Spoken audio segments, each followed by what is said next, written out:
tem 3 coisas que existem no Japão ou que funcionam de uma certa forma no Japão, que é como eu gostaria que fosse também no Brasil. Eu quero falar um pouco sobre essas 3 coisas, mas eu já quero deixar bem claro também que não são aquelas coisas óbvias que todo mundo sabe, coisas que não são tão faladas, mas que para mim fazem bastante diferença. E a primeira delas é em relação a voos, voar de avião no Japão.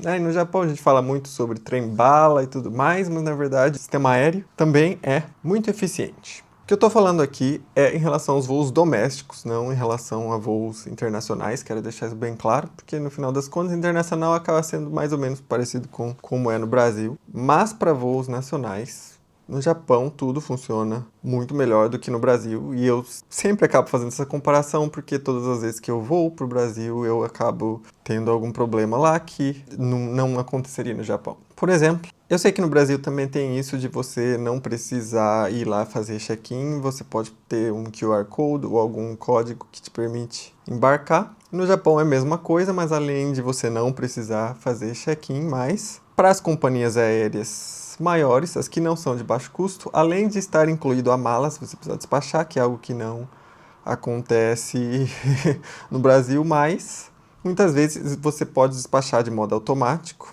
E uma máquina que, faz tudo para você, é tudo bem rapidinho, você normalmente não enfrenta as filas e você vai direto lá para a área de embarque. Mas o ponto que eu mais gosto é o fato de que você pode passar pela segurança para ir para a área de embarque até 20 minutos antes do seu voo. Enquanto no Brasil tem todas aquelas regras, aí você tem que chegar não sei quantas horas antes, 2 horas antes, e se você não tiver feito o check-in lá 1 hora antes, pronto, você já vai ter perdido o voo, porque eles começam a fazer o embarque, tipo, 40, 50 minutos antes do horário previsto do voo. E um dos motivos para isso é que se perde muito tempo no embarque. Por exemplo, que eles conferem 1 a 1 o nome do passageiro, o documento do passageiro, e isso não acontece no Japão. No Japão ninguém sequer checa para voos nacionais qualquer documento. Você tem agora lá um portal automático, você chega com seu QR Code, passa lá, abre e você entra. Ou seja, o embarque começa 10 minutos antes do horário previsto do voo e o voo não atrasa do mesmo jeito. Claro, tem voos que atrasam por outros motivos, mas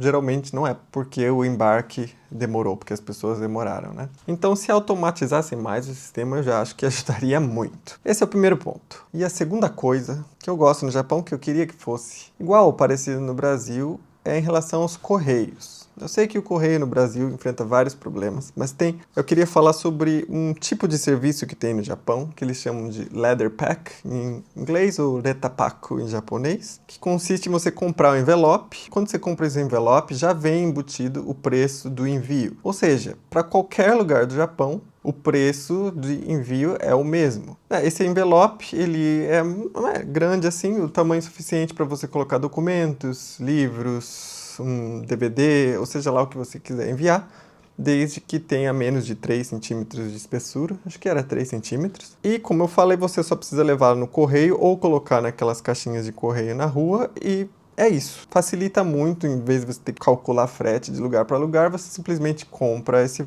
envelope e manda. Se você já sabe que vai ter que mandar várias coisas, porque você vende online no Mercado Livre, ou no caso aqui vende no Mercari, que é o Mercado Livre daqui, você já compra vários envelopes e depois envia, por exemplo, Um dos possíveis usos. Eu sei que, algumas pessoas vão falar, sim, mas você não pode comparar o tamanho do Brasil com o tamanho do Japão, e eu concordo. Só estou falando que é algo que, se tivesse, ajudaria e seria muito conveniente para muita gente.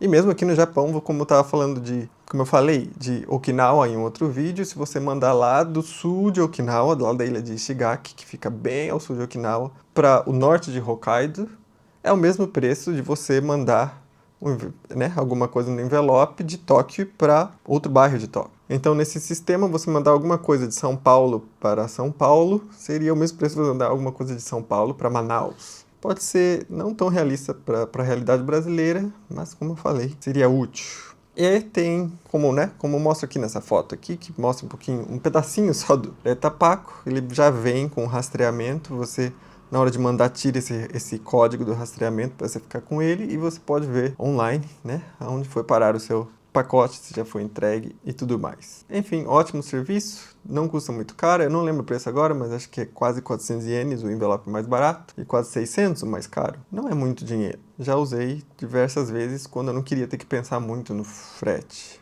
Agora, a terceira coisa que eu gosto muito no Japão, que eu gostaria que fosse implementado também no Brasil, é o código ou lugar marcado em shows.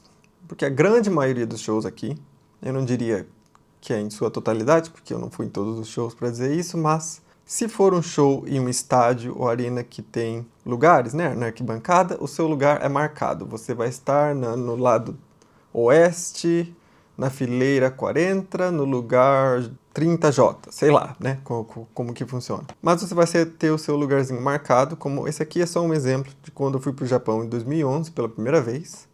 Não para morar como turista, que eu tinha ficado nesse lugar aqui, que foi na arena, né, nessa fileira, foi bem na frente, né, inclusive até onde não tem arquibancada, que eles colocam lugares, né, na arena do estádio, tem lugares marcados também. Eu sei que isso em si não parece ser nada demais, talvez no Brasil até façam isso em alguns lugares, mas além disso, nos lugares em que você não tem cadeira, que é em shows, em casas de show, por exemplo, que você só tem blocos, mesmo assim o seu ingresso é marcado de alguma forma. Então mesmo nessas casas de show, num artista muito popular, não existe essas coisas aqui de você ter que madrugar ou você ter que acampar por vários dias antes do show para você pegar um lugar legal no estádio. Isso já é decidido por loteria, já que o número que você pega é referente à ordem que você vai poder entrar na casa de show. Então, nesse caso aqui, é o melhor ingresso que eu já peguei até hoje, que foi o número 40 e tantos. Significa que na entrada do show, o moço lá com o megafone ficava falando: